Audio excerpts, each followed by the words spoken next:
और एक दिन आतताई, अत्याचारी, पापाचारी कितना भी बलवान क्यों ना हो, एक दिन उसको मौत की गाल में जाना ही पड़ता है। रावण जब धरती पर अंतिम क्षणों पर गिर गया, उसके सिर कट गए, तो उसने लक्ष्मण जी से कहा कि राम जी ने मुझे एक वचन दिया था जब मैंने रामेश्वरम में पूजा कराई थी कि जब मेरी मौत होगी तो मेरे सामने खड़े होंगे, उनको मेरे सामने बुलाओ। और राम जी सामने आते हैं। तो रावण ने कहा कि अब मैं आपसे दो प्रश्न करना चाहता हूं कि मुझे ये बताओ कि सबसे बड़ा बलवान में, सबसे बड़ा धनवान में, सबसे बड़ा विद्वान में, सबसे बड़ा जनवान में और सबसे बड़ा पहलवान में फिर भी मैं क्यों हार गया और तुम क्यों जीत गए? राम जी ने कहा इसका उत्तर आप खुद ही दो।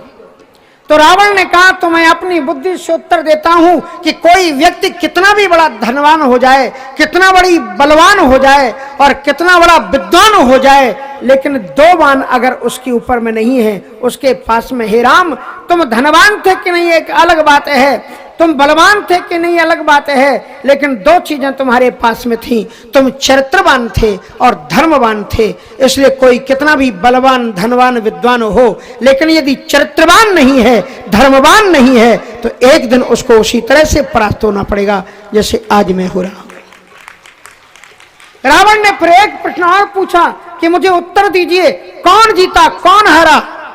सुग्रीव ने कहा तुम्हें क्या मालूम, पड़े तो धरती पर, अब कह रहे कौन जीता कौन हारा? कहा मैं तुमसे नहीं पूछ रहा हूं, राम जी से पूछ रहा हूं। राम जी से पूछा आप बताइए कि कौन जीता कौन हारा? राम जी ने कहा इसका भी उत्तर महाशय आप दो। रावण ने कहा मुझसे पूछते हो तो मैं छाती ठोक करके कहता हूं कि तुम हार गए हो और मैं जीत गया हूं। कहा वो कैसे? कहा मैंने प्रतिज्ञा की थी कि अपने जीते जी राम और लक्ष्मण तुम दोनों भाइयों में से एक को भी लंका में कदम नहीं रखने दूंगा, और मैंने अपने जीते जी तुम्हें लंका में नहीं उतरने दिया, और मैंने आपके रहते रहते अपने हर एक राक्षस को तुम्हारे परम धाम में पहुंचा दिया है, और अंत में डंके की चोट से मैं भी जा रहा हूं, अगर रोक सकते हो तो रोको। तो देवताओं ने कहा ये बात तो सत्य है। रामवद वर्ततव्यम, राम कथा का पूरा सार जो श्रीमद् भागवत में है वो एक लाइन में है कि रामवद वर्ततव्यम न रावणादिवत। राम भी दुनिया को ही सिखाने आए हैं, रावण भी दुनिया को ही सिखाने आया है। राम दुनिया को ये बताने आए हैं कि क्या करना, और रावण ये बताने आया है कि क्या नहीं करना। दोनों का उद्देश्य एक है। इसलिए अगर तुम करोगे तो राम राज्य पर राम का चरित्र उठाओगे तो राम राज्य पर बैठोगे, और अगर रावण का चरित्र तुम करोगे तो अग्नि के अंगारों के बीच में तुम जलोगे।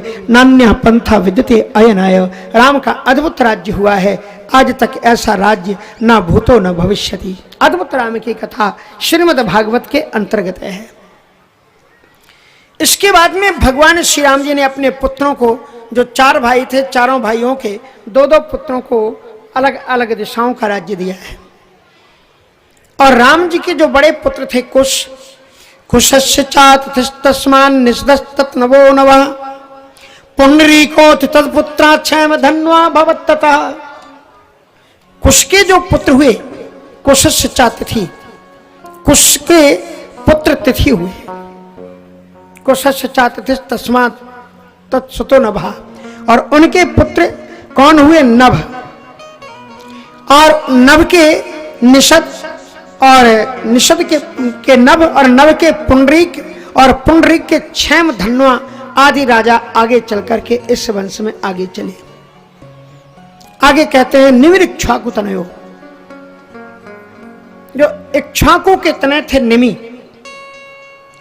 ध्यान रखना, इक्ष्वाकु राजा थे, उनके पुत्र हुए निमि। और ये निमि एक बार यज्ञ कराना चाहते थे, वशिष्ठ जी से कहा कि यज्ञ करा दो। वशिष्ठ जी ने कहा अभी मैं स्वर्ग जा रहा हूं, देवताओं का करा, लौट करके आऊंगा फिर कराऊंगा।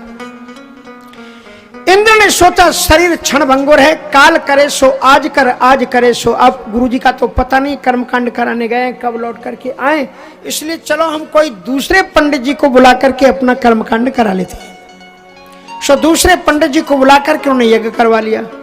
वशिष्ठ जी लौट करके आए, राजा को पास आए, कहा राजन तैयारी करो, अब हम आ गए, अब यज्ञ कराओ। कहा महाराज हमने करा लिया, अब आप बैठो आश्रम में। बोले कैसे करा लिया? हम तुम्हारे गुरु हैं, कैसे करा लिया? कहा आपका कोई पता नहीं था, आप कब आएंगे? इसलिए हमने कोई दूसरे गुरुजी को बैठा करके जगह करा लिया। वशिष्ठ जी को गुस्सा आ गया, तू चेला मेरा है, दूसरे से तुमने कैसे करा लिया, जाओ तुम नष्ट हो जाओ, श्राप दे दिया। तो राजा निमि ने कहा महाराज ये तो कोई न्याय की बात नहीं हुई, अन्याय पूर्वक आपने हमें चेला हमको श्राप दिया, तो हम भी चेला कम नहीं, चेला ने गुरुजी को श्राप दे दिया, जाओ तुम भी मर जाओ। वशिष्ठ जी भी मर गए और चेला निमि भी मर गए। अब ब्रह्मा जी ने कहा ये वशिष्ठ जी को तो आगे चल करके रघुवंश का पुरोहित बनना है। तो फिर महाराज विश्वरूप और कैसे कैसे उनकी उत्पत्ति हुई आप देखना पुराणों में। फिर वशिष्ठ जी को जिंदा किया गया है, और वशिष्ठ जी को जब जिंदा किया गया तो लोगों ने कहा भाई जब इनको श्राप मिला था, ये जिंदा हो गए, तो उस राजा को भी जिंदा करो जो मर गया निमि। तो निमि से कहा तुम भी जिंदा हो जाओ। तो निमि ने साफ साफ कह दिया राज्ञो जीवत देहोयम प्रसन्ना प्रभो यदि तथित निमि प्राह नमा भूत में देह बंधनम। ये शरीर बंधन का कारण है, आत्मा इसमें कैद हो जाती है, इसलिए हम शरीर का बंधन अब नहीं चाहते, हम बिना शरीर के ही रहेंगे। तो फिर भगवान ने कहा कि तुम लोगों की पलकों पर निवास करो, लेकिन राजा की तो जरूरत थी ना। तो राजा निमि के शरीर का मंथन किया गया,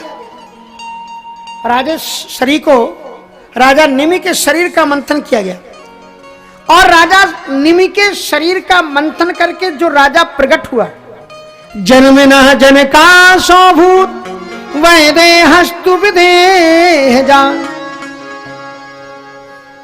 वो जन्म हुआ उसका, ऋषियों ने जन्म कराया, प्राकृतिक स्थिति से नहीं हुआ, इसलिए उसका नाम जनक हुआ। और जो विदेह थे राजा निमि, जो शरीर में नहीं विदेह हो गए थे, उनके शरीर से पैदा हुए, इसलिए वैदेह कहलाए गए, ये विदेह कहलाए।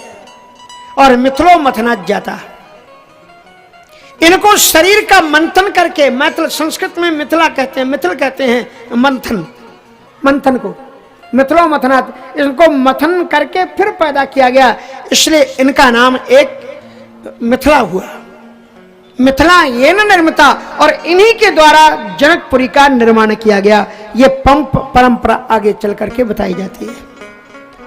आगे चल करके कहते हैं महाराज चंद्रवंश का वर्णन शुरू होता है, और चंद्रवंश में बताते हैं कि महाराज गादी थे, और उन्होंने ऋषि के नाम के ऋषि को उन्होंने अपनी कन्या का विवाह किया है, और वो ऋषि के ऋषि बड़े तपस्वी थे, उन्होंने एक हव्य पायस बनाया। तो राजा गादी की जो पत्नी थी उनको भी, वो भी चाहते थे कि संतान हो जाए, और वो बेटी के लिए भी चाहते थे कि संतान, मानी माँ और बेटी दोनों ने ऋषि से प्रार्थना की कि हमें संतान चाहिए। तो ऋषि ने क्या किया कि दोनों में प्रसाद बना करके तैयार किया, कहा इसको आप लोग खा लो। तो जो बेटी की माँ थी उसने गड़बड़ क्या कर दिया, उन्होंने ऋषि ने बताया था कि देखो इस भाग को तुम खाना और इस भाग को तुम, माँ को अलग बताया बेटी को अलग, लेकिन माँ ने सोचा कि ये बेटी तो इनकी पत्नी है, इसलिए इन्होंने मेरी बेटी के लिए ज्यादा अच्छा खीर बनाई होगी, उससे ज्यादा अच्छा पावरफुल बेटा पैदा होगा। सो उन्होंने क्या किया कि जो बेटी के लिए खीर बनाई गई थी वो खुद खा गई, और जो अपनी वाली थी वो बेटी को खिला दी। जब राजा को ये पता, जब महाराज ऋषि को पता लगा, बोले अनर्थ किया है तुमने। तद विज्ञाय मुनि प्राह पत्नी कष्ट में खा रखी, घोरो दंड धरा पुत्रो भ्राता ते ब्रह्म वित्तमा। पत्नी शिकायत तुमने अच्छा नहीं किया, ये जो तुमने बदली कर ली, क्योंकि वो मैं ऋषि हूं और तुम मेरी पत्नी होगी तो तुम ऋषि पत्नी हो, इसलिए तुम्हारे पुत्र के निमित्त मैंने एक ब्राह्मण पुत्र पैदा हो, एक शांत पुत्र पैदा हो, इसलिए वो मैंने खीर बनाई थी, लेकिन वो तुम्हारी माँ ने खा ली, और तुमने, वो माँ क्षत्रिय थी, उसका पायस पाली, इसलिए घोरो दंड धरा पुत्रो, तुमने जो माँ वाला खीर खा ली है, तुमको घोर दंडधारी बालक पैदा होगा। परशुराम जी पैदा हुए। घोरो दंड धरा पुत्रो भ्राता ते ब्रह्म वित्तमहा, और तुम्हारी माँ के द्वारा जो बेटा पैदा होगा वो वेद विद्वान वैदज्ञ और बड़ा शांति सुशीर्ण, वो विश्वामित्र जी पैदा हुए। परशुराम जी के अवतार की कथा है, और परशुराम जी का इतना अद्भुत अवतार है जिसके बारे में यह कहा गया है, अग्रता सकलम शास्त्रम पृष्ठता ससरम धनु। परशुराम जी के मुखारविंद में संपूर्ण शास्त्र थे, और पृष्ठभाग में संपूर्ण शस्त्र। महाराज पुराने जमाने में जो रामलीलाएं होती थी ना, अद्भुत होती थी। पुराने जमाने में हमारे बुंदेलखंड में, इस क्षेत्र में शादियों में भी नाटक ड्रामे कम आते थे, रामलीलाएं बुलाई जाती थी। मेरे ग्राम होता में बचपन की मुझे बात याद है, किसके घर की वो शादी थी वो मुझे मालूम नहीं, पर एक चबूतरे में, छोटे से चबूतरे पर शादी थी, 3 दिन शादी चलती थी। तो धनुष यज्ञ का प्रसंग बुलाया गया था और कहीं अलग से विश्वामित्र और कहीं अलग से परशुराम आए थे और कहीं अलग से लक्ष्मण। बड़ा गजब का मंचन होता था पहले, पूरी तैयारी के साथ में चलते थे वो लोग। और ऐसे परशुराम आए थे कि उनका नियम था कि वो जिस तखत उनको अलग रखा जाता था मन से, वो लास्ट में तखत को तोड़ देते थे। तो हमें तो रात भर तो उनका संवाद चला, लक्ष्मण जी परशुराम जी, इतने विद्वता का संवाद। हमें तो संवाद कुछ नहीं समझ में आ रहा था। हम तो जो ही वो उचकते थे तो हम देखते थे अब तखत टूटा। लेकिन वो तखत महाराज सुबह के 8 बज गए। इतने विद्वान होते थे वो लोग, लक्ष्मण भी विद्वान, परशुराम भी विद्वान, अग्रता सकलम शास्त्रम। सुबह उन्होंने धनुष को वो तखत तोड़ा ऐसे। तो परशुराम जी महाराज अद्भुत अवतार थे। एक बार जमदग्नि जी के पास में कार्तिकेय अर्जुन आया, सहस्त्रबाहु बाणासुर। जमदग्नि ने सोचा कि हमारा राजा है, इतनी देर से चल करके युद्ध करके लौट रहा है, ऐसे मैं भोजन करा दूं। चमत्कार से जितनी सैनिक थे सबको एक साथ हजारों सोने की थालियां परोसी गई और कामधेनु ने पैदा किया और सब खिला दिया। पर ये राजनेताओं की नीति भी थोड़ी उल्टी होती है। अगर कोई राजनेता हो तो क्षमा करना, आप के लिए नहीं कह रहे हो, तो बाहर वालों के लिए कह रहे हैं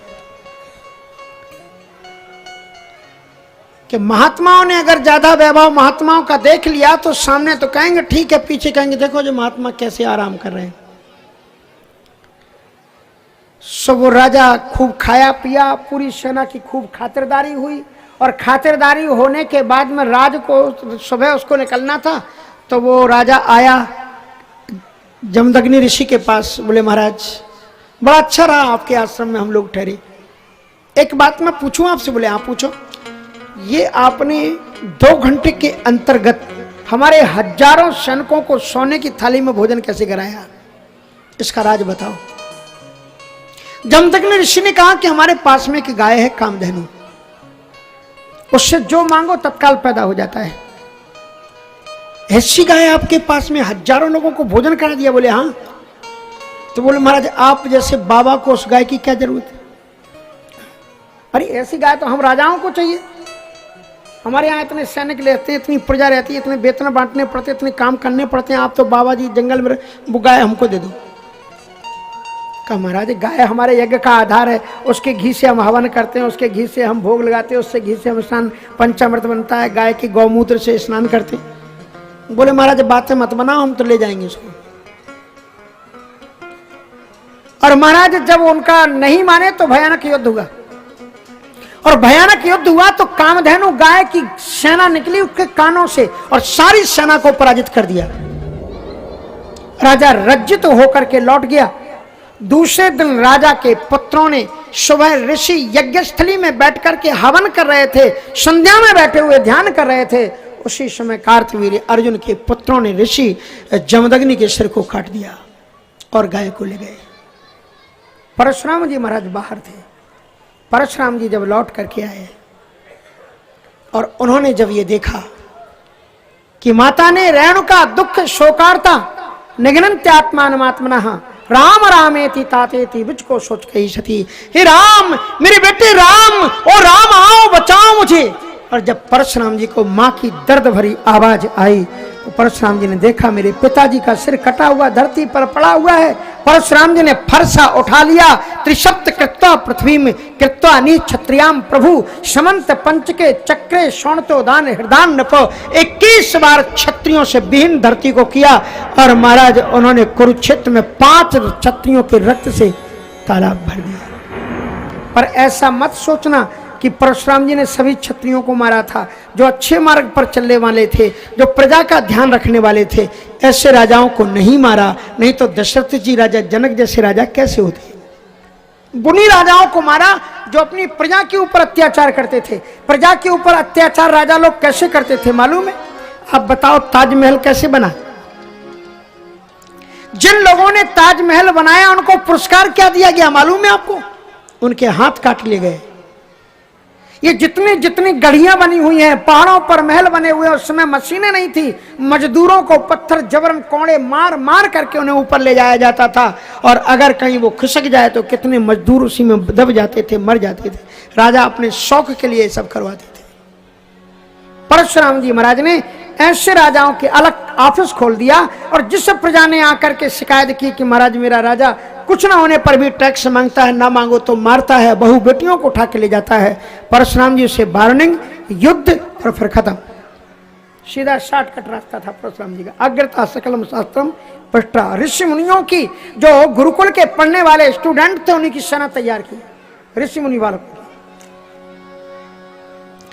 परशुराम जी महाराज का दिव्यतम चरित्र है, और इसके आगे चल करके ययाति का, दुष्यंत का अत्यंत दिव्य दिव्य चरित्र हैं। उसके बाद में यदुवंश के वर्णन किया गया है कि कैसा कैसा यदुवंश हुआ है।